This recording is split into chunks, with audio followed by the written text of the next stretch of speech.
નમસ્કાર દર્શક મિત્રો, આપ જોઈ રહ્યા છો એબી ન્યૂઝ ગુજરાતી। તો જોઈએ આજના મહત્વના સમાચારમાં।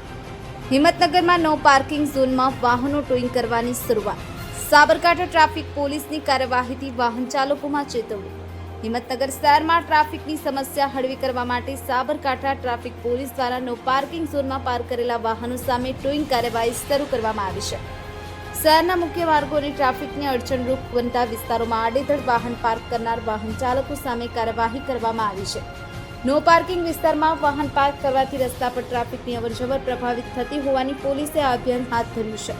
ટ્રાફિક નિયમોનું પાલન કરો, દંડથી બચો। આબિદ અલી ભુરા, એબી ન્યૂઝ ગુજરાતી, હિંમતનગર।